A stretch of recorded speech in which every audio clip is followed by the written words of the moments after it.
Rüstəmov Miriş Məhəmmədoğlu 1-ci Qarabağ müharibəsi zamanı Füzuli rayonunun Kürmahmudlu kəndi istiqamətində itkin düşmüşdür.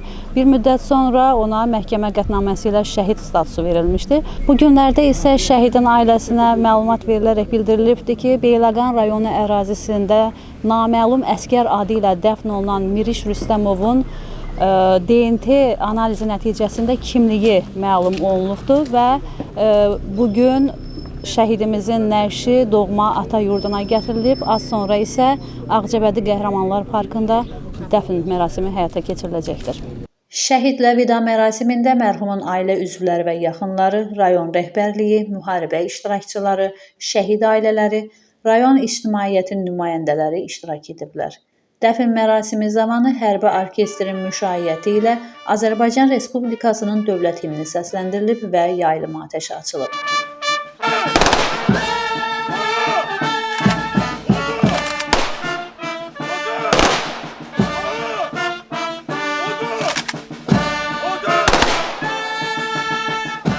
Sonda Ağcabədi rayon İcra Hakimiyyətinin başçısı Rafil Hüseynov şəhidin tabutu üzərindəki üç rəngli bayrağı onun qardaşı Fəzail Rüstəmova təqdim edib. Qardaşım 93-cü ildə Füzuli rayonunun Kürmahmudlu kəndində 23 avqustda yaralanıb. Oradan sonra naməlum şəkildə qalıb orada. İndi də Allah dövlətimizin canı sağ eləsin, tapıb veriblər. Getdik Ağcabədi rayonunun şəhidlər xiyabanında dəfn elədik. Axtarış çox olub.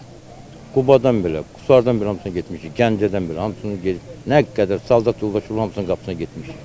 Heç hamısı eyni söz deyib. Qılçasından yaralandı, sağ qılçasından. Elə də qalıb orada. Allah bütün şəhidlərimizə rəhmət eləsin. Allah Teala Xudavənd aləm prezidentimizə dəyməsin. Prezidentimizin başı sağ olsun. Bütün saldatlarımızın, şəhidlərimiz ölən deyil. Ölməyib onlar, bizim üçün yaşayırlar. Ürəyimizdə yaşayırlar, qəlbimizdə yaşayırlar. Allah bütün şəhidlərimizə rəhmət eləsin. Prezidentimizə kömək olsun ki, o bizim gözümüzü 32 ildir yoldan yığıbdı. 32 ildir qardaş yolu gözlürdük.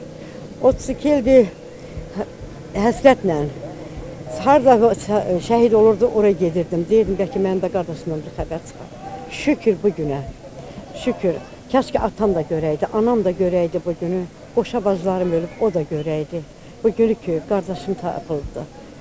Qardaşımın ruhu şad olsun ki, gəldi öz vətənində, öz torpağında dəfn olundu. Bütün burada iştirak edənlərə, icra hakimiyyətimizə, hamısına dərin minnətdarlığımı bildirirəm. Qeyd edək ki, Miriş Rüstəmov 15 mart 1973-cü il tarixdə anadan olub. 23 iyun 1992-ci ildə həqiqi hərbi xidmətə çağırılıb və 1-ci Qarabağ müharibəsinin iştirakçısı olub. 23 avqust 1993-cü ildə itkin düşüb. Doğmalarının gözü yollardan yığılan nəşi doğma rayonunda torpağa tapşırılan şəhidimizə Allahdan rəhmət diləyirik.